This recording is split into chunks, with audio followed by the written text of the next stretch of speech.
Thank you, Mr. Chair. I'm enormously grateful to you and to Chair Waters for your commitment to affordable housing, not only here in the Bronx, but across the country.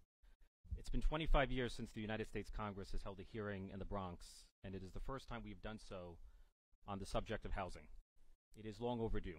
The Bronx is ground zero for the housing crisis in America, a crisis of both housing quality and housing affordability. The tragedy of Twin Parks Northwest reminds us that the need for safe, decent, affordable housing is not an abstraction. It is a matter of life and death. It is not an abstraction to the father who lost every member of his immediate family, nor is it an abstraction to the mother who lost her toddler, nor is it an abstraction to the children who have lost their parents. A lack of access to safe, decent, affordable housing can be a death sentence.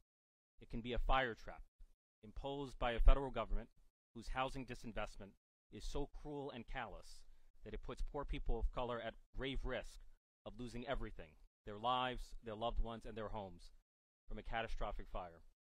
Twin Parks Northwest has held up a mirror to who we are as a society and the grave harm that we have done to the lowest income people in our country. Twin Parks Northwest was a tragedy, but it was no accident.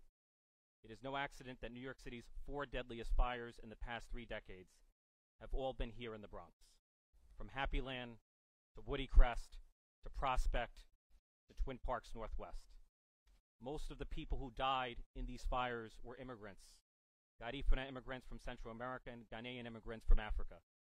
Immigrants who came here in search for the American dream only to have their lives ravaged by a nightmare.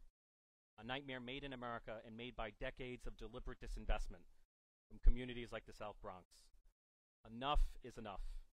We cannot wait passively for the next tragedy to happen. We must make the housing investments necessary for keeping our people safe in the very place where they deserve to be most safe, which is in their homes. I yield back.